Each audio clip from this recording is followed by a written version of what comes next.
fill yourself with beauty. Fill your cup, the cup that you drink of. Get yourself the most beautiful cup. Your plate that you eat up, the most beautiful, and then fill them with beauty. And then fill yourself with that beauty. And surround yourself, like your friends, your relationship. Make sure that they're beautiful.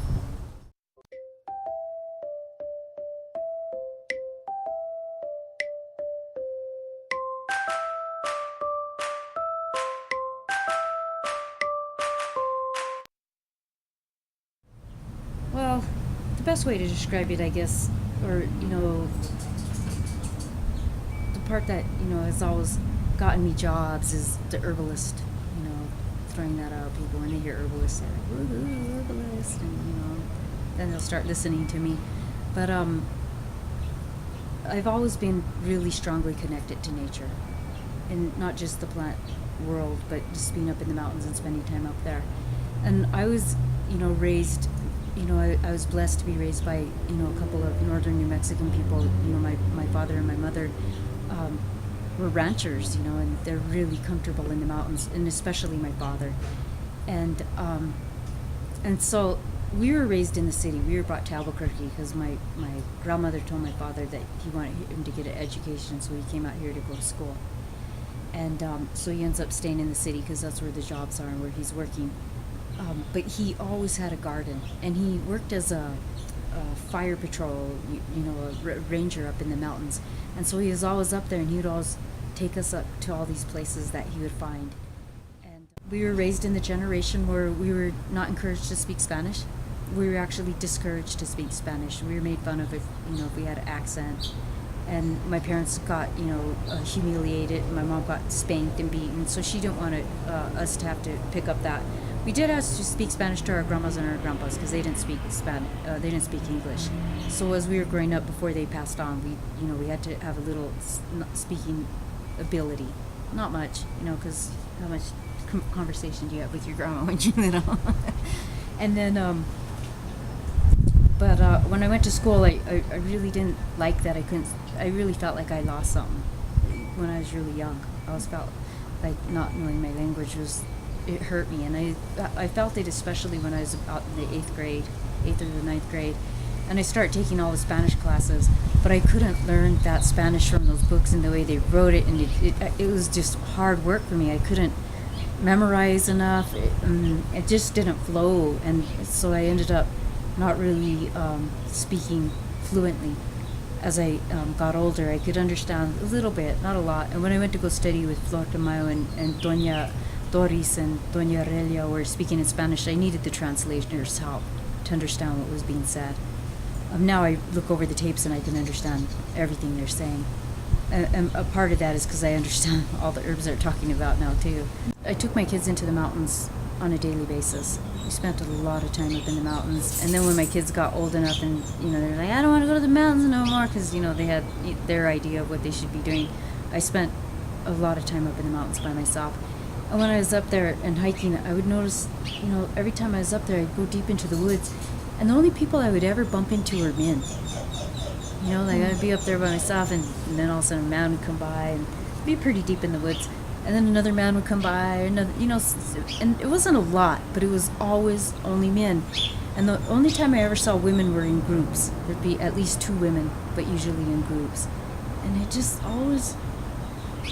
Well, one time when I came across a mountain, I was by myself and I was thinking, because it just picked up this just real strange energy, and I said, this is why they don't come up alone. They're worried about this man, or maybe they're worried about animals too, I don't know. But then I started talking to my girlfriends and saying, you should go check out this trail that I go to. And she go, I wouldn't do that by myself. Will you go with me? So they were afraid. I could feel their fear that they don't want to go into the mountains by themselves. And a lot of them start sending their friends with me, and so I would take people up into the mountains on these little journeys. And to me, that was just kind of a way of finding myself, and listening to a different voice than what we hear on TV and even the books. There's a lot of good books on spirituality, and a lot of good teachers out there, but this was a way of just really tapping into my own voice. And when I was out there, I would hear things. I would see things. I would see different perspectives.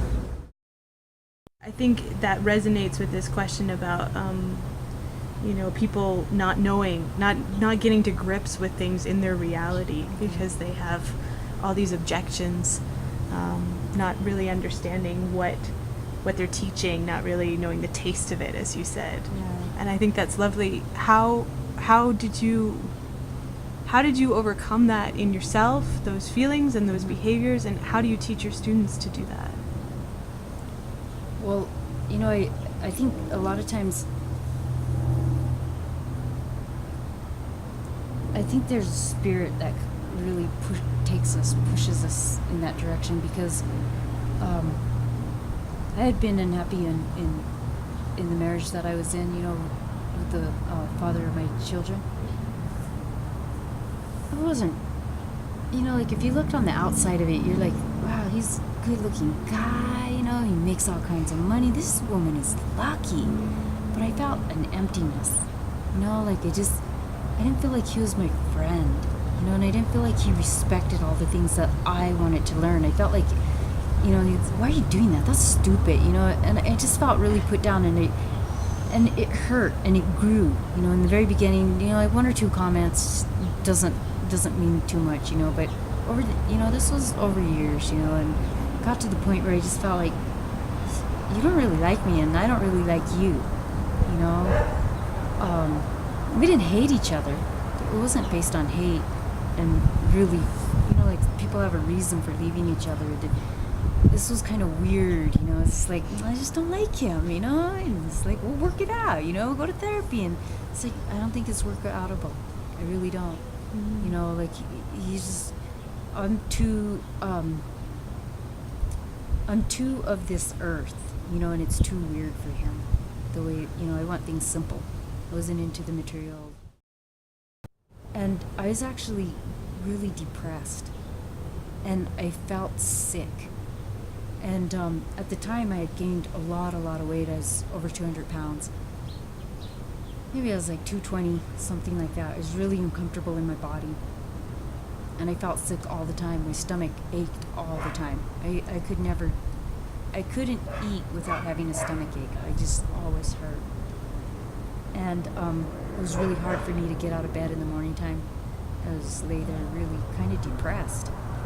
And one day one of my girlfriends came over, and she said, threw my shoes at me. She goes, "Get out of bed. You're going up with me to the mountains."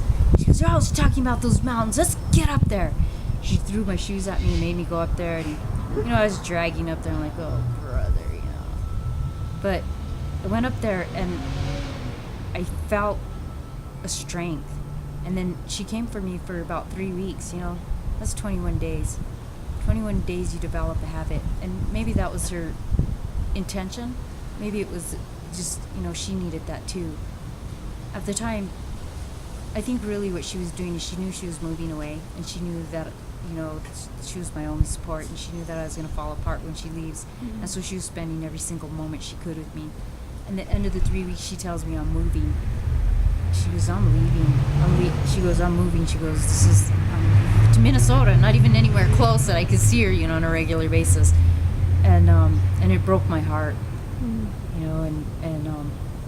I said, "No, you can't go." I said, I don't want to live my. So here I am. I don't like my husband, but here's my best friend who's leaving. I love her, absolutely love her. And so when she moves, I'm even more depressed. I think I'm dying. That's how sick I am. But I don't go to the doctors because I already grew up not trusting those guys, and I don't like them, and so I'm not going to them. And so I'm laying there in bed one day, and I could hear my girlfriend's voice, Meg, calling me a wimp. "You're a wimp." I'm like, damn. Because she really would always say stuff like that to me when I was being a big baby and stuff. She goes, "You're a wimp," and I said, "You're right." So I got up and I went up into the mountains, and that I would just go up into the mountains day after day after day, And I knew I was getting better. I could feel stronger and stronger. And then one particular day when I was up there, there was it sounded like, it's hard for me to explain, but there was this sound. And to me it sounded like a lion or a tiger roar, and it felt like it was behind me, and all the hairs on the back of my neck rose up because I thought, I was about to be attacked by a mountain lion or something like this.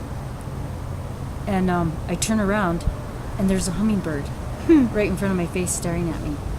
And I go into like shock because I didn't expect it. I expected to see a mountain lion, not a hummingbird.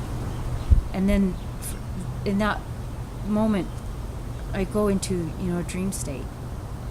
Basically, I'm in a dream state. And I start to hear the mountains speaking to me, and I feel the mountains touching me. Like I feel the breeze on me. I feel like I'm being caressed, and I feel like I'm being loved, and I feel like, the voices that are saying to me, we love you, you're precious.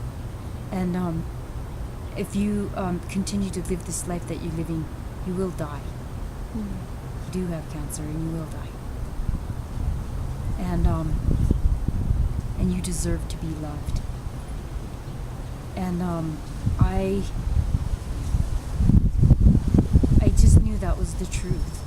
I just knew it so solidly in my heart that was the truth. And so I went home and packed my bags, and I said goodbye to my family because I couldn't take my kids with me. My oldest was 12 and my youngest was 7, and I couldn't take them with me because I didn't have a job. I didn't even have a place to live.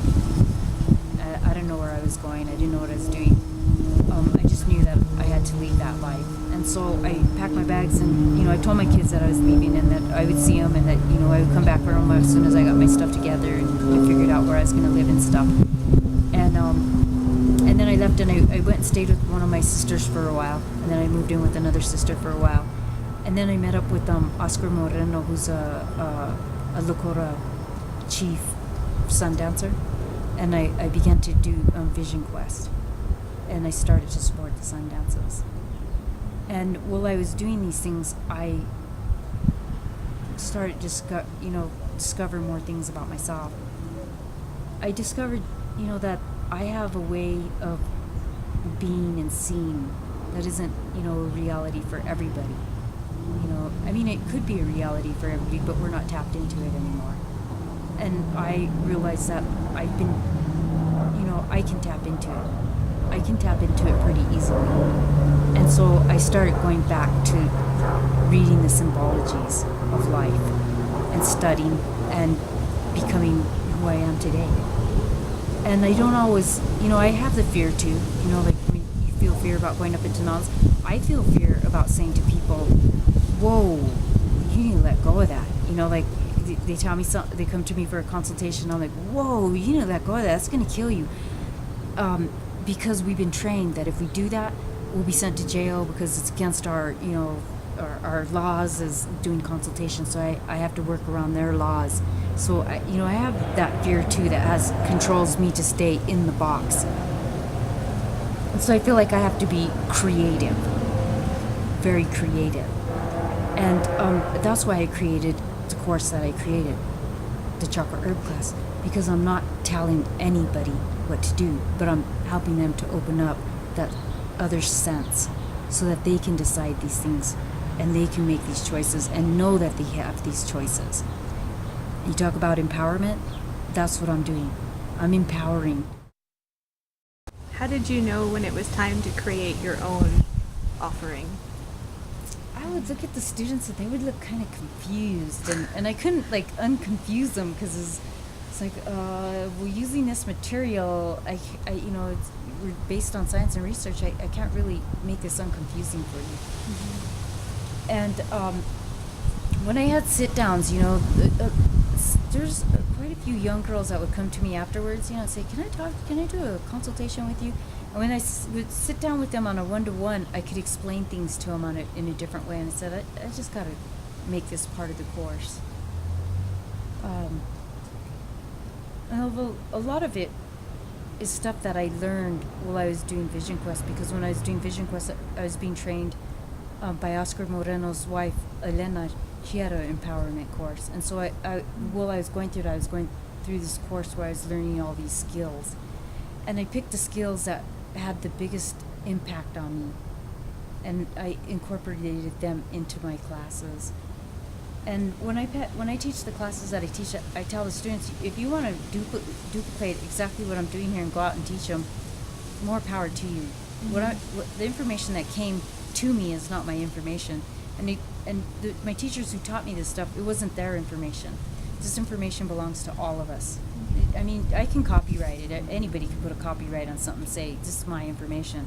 It isn't our information. Just like land, even if you own it, it isn't your land. It's land, it's its own being, and information is the same way. It's its own being. Not alone. There's a lot of women on this path. A lot of women waking up, a lot of women feeling empowered and,